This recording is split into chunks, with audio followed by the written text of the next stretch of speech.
Assalamu alaikum wa ahlan wa sahlan bikum. My name is Imtiaz. Welcome back to lesson 13. So in this lesson we're going to go through and look at singular, dual and plural nouns. Okay. What is a noun? A noun is a word that indicates a meaning that is not associated with time. And it's a word that refers to a person, thing, event, substance or quality. So for example, we've got a book here. When this one item is referred to as a singular item. And then nouns in English are either singular or plural. And to indicate that a noun is plural, a suffix is added to the end of the word. So here, when we get make a plural of the book, it becomes, we add a suffix of s to indicate that is plural. So we've got books. So singularity means book and plural is books. Now there are other rules in the English language that indicate that a noun is plural. I'll cover a couple and then we'll go and look at the Arabic nouns.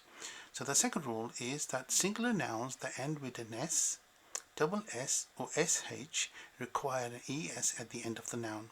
So here we've got the word bus. When we add to make a plural, we'll add an es, buses. Next one is glass. Same again, we add es. Then we have toothbrush, an sh, and then we add an es. Okay. So another rule is that if the nouns end with a ch, x, then they also require an es at the end. So example is coach would be coaches, and then box would be boxes. And another rule is that if the nouns end with an s or a z, then they require the s or z to be doubled before an es is added to the end. So if we're doing it here, we've got quiz, it'll be quizzes. So that is a recap of the singular and plural nouns in English. Let's look at the nouns in Arabic. So a feature of the Arabic language is that its nouns, adjectives and verbs have 3 numbers. The first one is singular, which refers to one item, and in Arabic is called mufrad. Mufrad, so one item. And then they have a noun, for that refers to 2 items, and this is called muthanna. Muthanna, and this is 2 only. Okay, and then finally we have plural, like the English language. It's called jama', and that is 2 plus. So we have a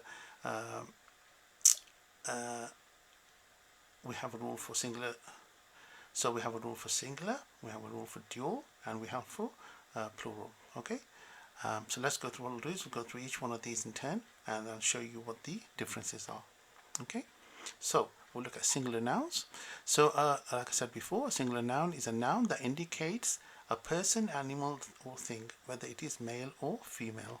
Okay, if we look at the male nouns, we have talib here, talib, talibun, which is a student. Then we have qalamun, which is a pen. And then we have kitabun, which is a book. Okay, so these are the male nouns. And then we have the female nouns. And the way you can indicate, if you look at the lesson that I did on gender, you can get more information on the masculine and feminine nouns in Arabic. But the most common type is when the letter or the noun ends with a ta marbuta. So this is the letter here.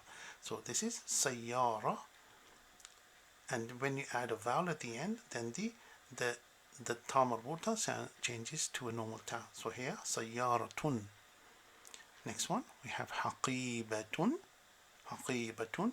Now you see a difference between the 2 ta marbutas. This one is like this because it comes after what we call a naughty letter, and this one comes after a normal letter with that can. So the difference between the naughty letter and the other letters are that a letter cannot join onto a letter after it. So here sayyaratun, and this one is haqibatun. And then we have the third type of female nouns that refer to females.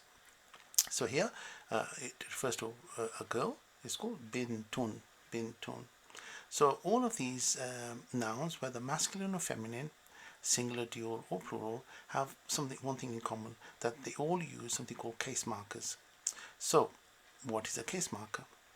So, like the English language, Arabic uses. So we saw an example of this when we did, book, and the word books. We added the s, the suffix s.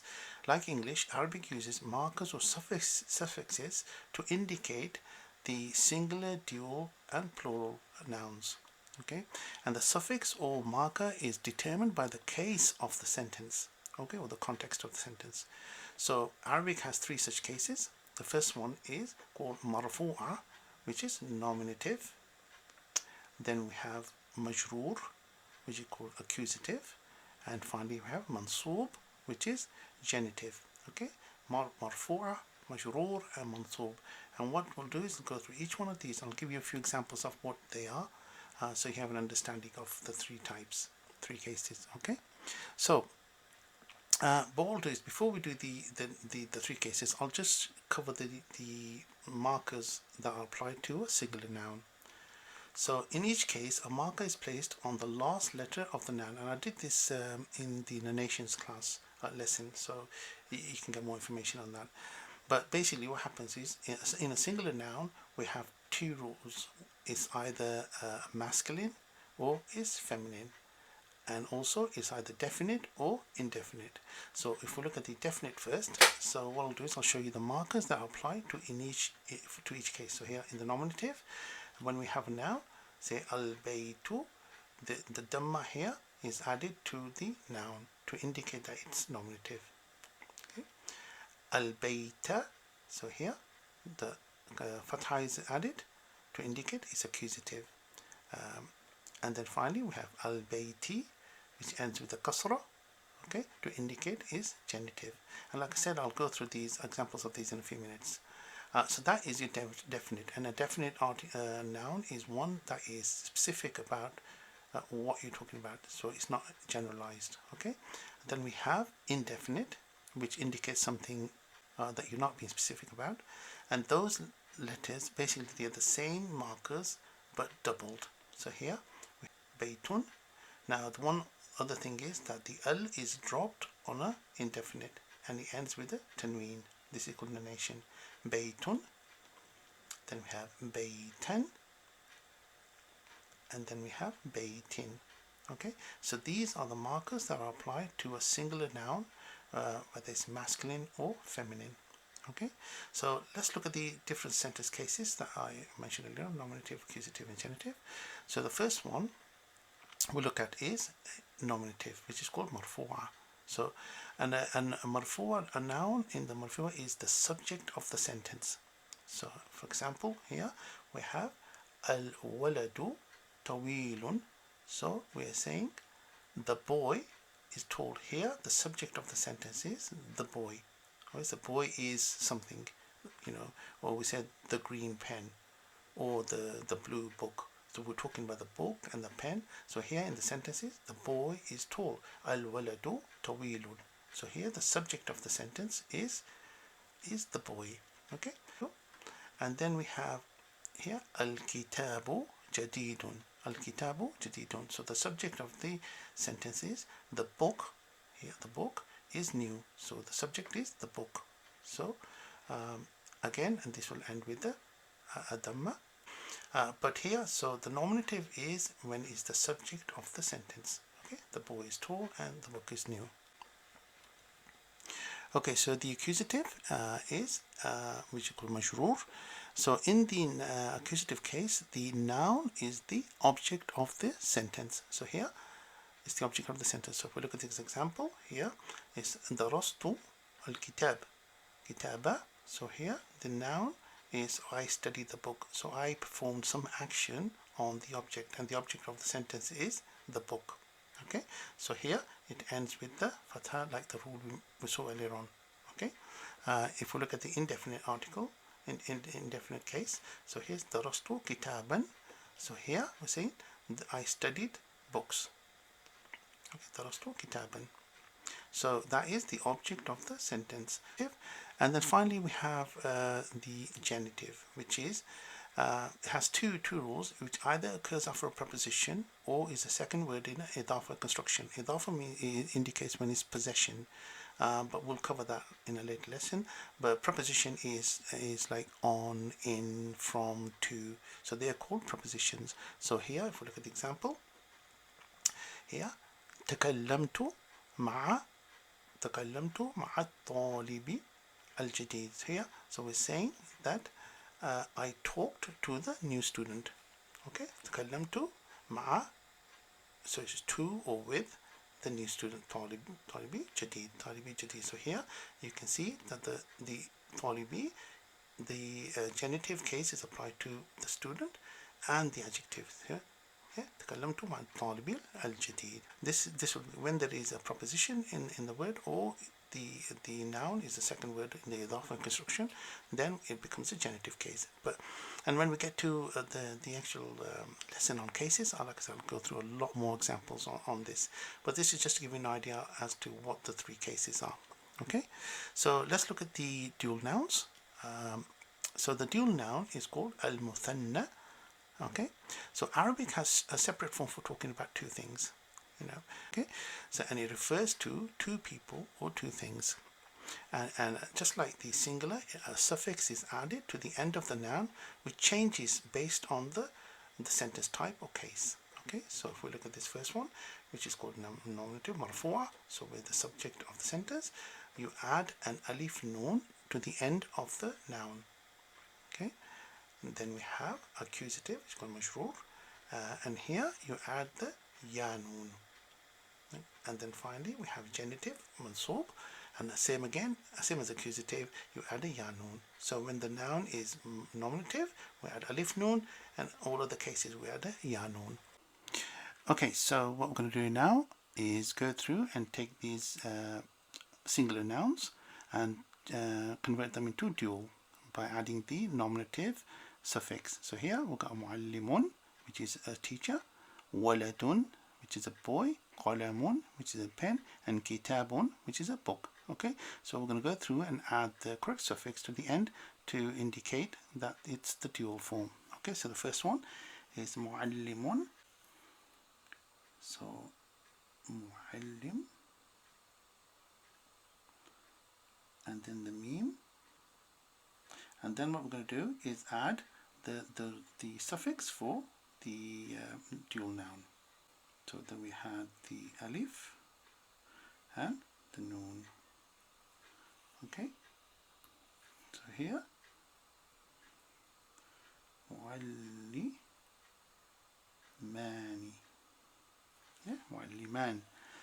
Next one is waladun.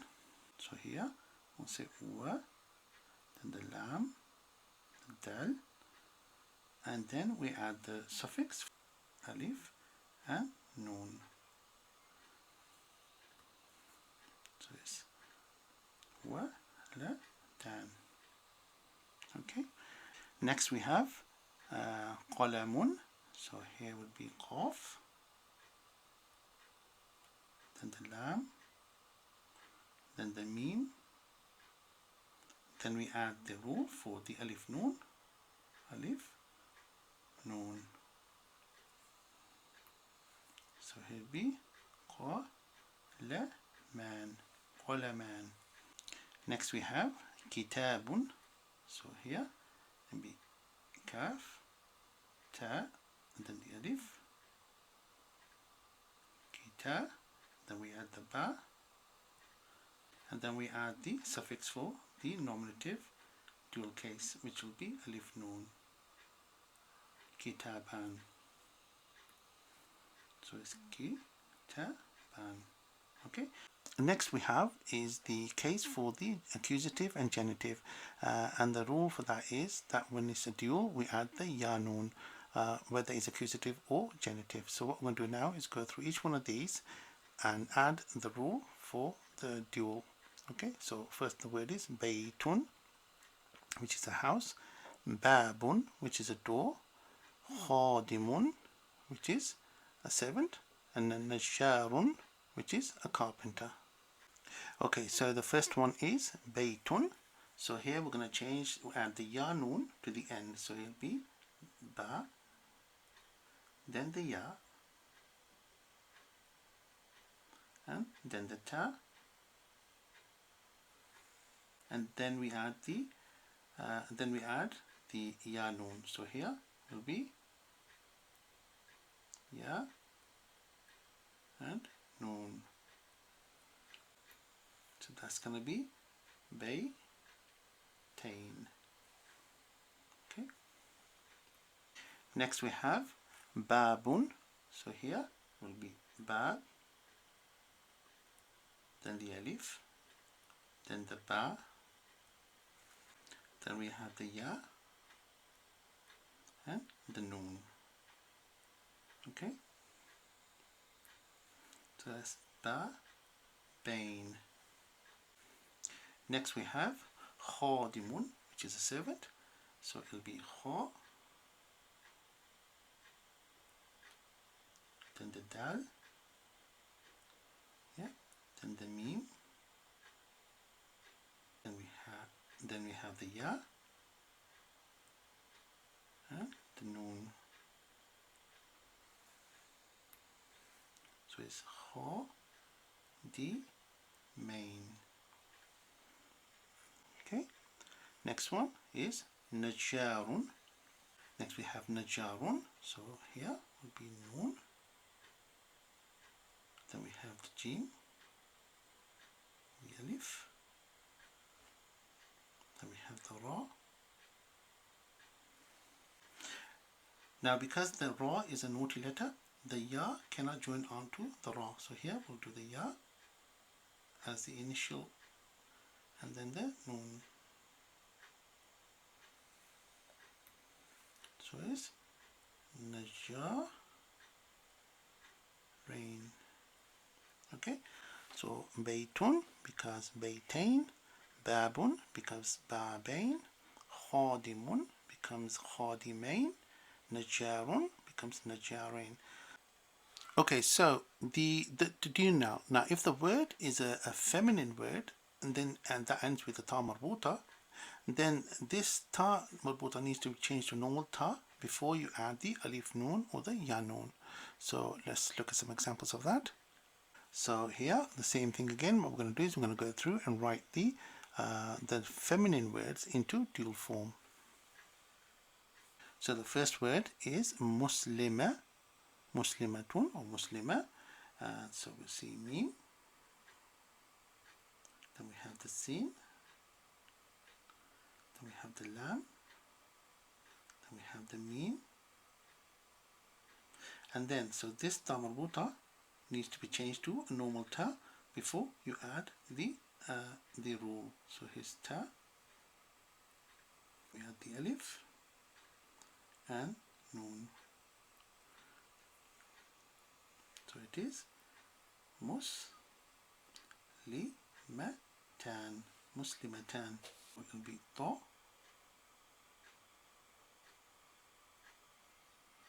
then the lam, then the ba, and again the ta marbuta needs to change to ta.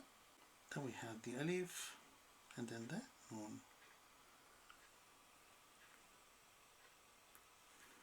Is talibatan,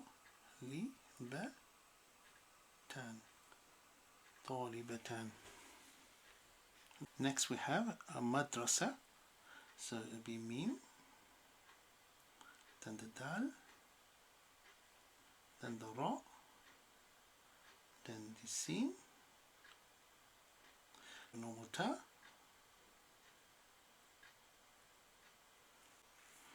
and then the alif and noon. So it will be madrasatan, madrasatan. So next we have sayyara, so that will be sin, then the ya, then the alif, then the ra, and then here because the ta marbuta is at the end, what we're going to do is change that to a normal ta. Alif and noon. So it is sayyaratan. Sayyaratan. Okay, so that is the nominative case. Next we'll do is the accusative and genitive cases. So here, first one is muslima, same again, is mim, then the sin, then the lam, the mim, and then the ta marbuta gets changed to the normal ta. Then we have the ya and noon. So it is muslimatain. Muslimatain. Next we have taliba. So it will be to, alif, then the lam, then we have the ba, then we hit this one, gets changed to a normal ta. Yeah, we have the ya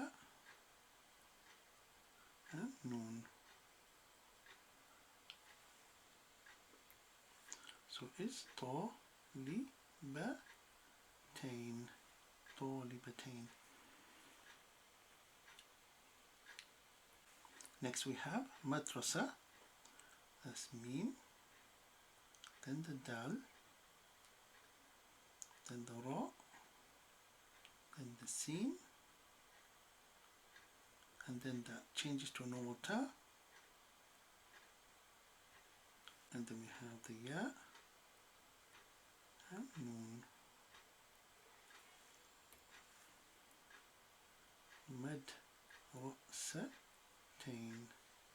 Madrasatain. So the last one is sayyara, so that's sin, then the ya, then the alif, then the ra, then the ta, which is that one, then we have the ya and noon. So it is sayyaratain. Okay, so muslima becomes muslimatain, taliba, talibatain, madrasa, madrasatain, and sayyara becomes sayyaratain. Okay, so what we're going to do now is go through and look at the demonstrative pronouns when used with the dual nouns. Okay, and what I'll do is I'll cover the three cases for just one part of the demonstrative pronoun, which is the word now, this. So a demonstrative pronoun is called isma al-ishara. It's a word used to direct someone's attention to something or someone. Okay, so the use of the word this here is a demonstrative pronoun. So what we'll do is we'll look at how this is used for mufrad with mudhakkar, which is singular masculine, and mufrad al-mu'annath, which is singular feminine. And then we'll look at the same for muthanna, which is dual, but both in muthanna mudhakkar and muthanna mu'annath, both nominative and accusative and genitive cases. So the first one is hada, which is mufrad al-mudhakkar. Okay, so this is a pen with hada column, and here for feminine it will be hadihi. Okay, when we use it for nominative mudhakkar, muthanna mudhakkar, it will be hadan, but remember this is only for two nouns when we refer to two items. Hadan, so this is mudhakkar, and hatan is mu'annath. Okay, then we have accusative and genitive is hadain and hatain. Okay, so this one is mufrad al-mudhakkar, mufrad al-mu'annath, hadihi, muthanna mudhakkar, hadan, and nominative, hatan is mu'annath, and hadain and hatain. So if we look at some examples, okay, so the first one is these are two boys. Okay, we'll say هذان ولدان. Okay, so the one thing is the noun will change. It changes based on gender and number. So here, the demonstrative pronoun that we're using must match in gender and in form. So here is هذان, which is the two. This for two items, and then waladan is two boys. هذان ولدان. Okay, and if we do the same for the accusative and genitive, it'll be I am with two boys. Is أنا مع ولدين. أنا مع ولدين. So here we are saying I am with two boys. ولدين, the ya noun is added. Okay, let's look at the example with the feminine. So these are two girls. Would be هاتان بنتان. هاتان بنتان. Okay, so these are two girls. And then I was with two girls would be كنت مع بنتين. So here the ya noun is added to say indicate that it was two girls. Okay, but because we're using the preposition here, we would add the ya noun and not the alif noun. Okay, so that is the example. What we'll do now is do some exercises, but only in the nominative case. When we get to the plurals, demonstrative pronouns, we'll do more examples. So the first one is, and this is a book, and again what I'd like you to do is try and work out what this might be. So we know this is hada, and then kitab. So a lot of these words that I'm going to use we've used in previous lessons, so it's a good memory jogger, but also then try and see if we can work it out before I tell you the answer. Okay, so this is a book is hada kitabun. Hada kitabun. So then we have, these are two books. Okay, this would be hadani kitabani. Yeah, these are two books. Hadani kitabani. Okay, next one, this is a pen. We knew what this was. This is hada qalam. Hada qalamun. Okay, and these are two pens. Would be hadani qalamani. Yeah, hada qalamani. Next one we have, this is a bag. Okay, so we know that the bag is a feminine word. So hadihi, the demonstrative pronoun we use is hadihi, and then we'll do the noun, the singular noun, hadihi haqibatun. Hadihi haqibatun. So this is a bag. Okay, and when we do the dual, so these are two bags. Here we must use the dual form of the demonstrative pronoun. So it will be hatani haqibatani. Okay, so here we are adding hatani haqibatani. Okay, next one, this is a boy. Be hada walad or hada waladun. Okay, and then when these are two boys, we'll say hadani waladani. Okay, hadani waladan. Okay, so that's two boys. Next one is, this is a star, and this is a star, and we know the word star is a feminine word. So here it's hadihi najma. Hadihi najma. So these are two stars. Would be hadani najmatani. Okay, so that is the feminine. One more. This is a chair.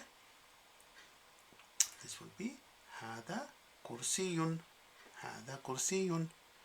And then these are two chairs. Would be hadani kursiyani. Kursiyani. Okay, hadani kursiyani. I'll do another example with the combination of the two. So here we say this is a girl and two boys.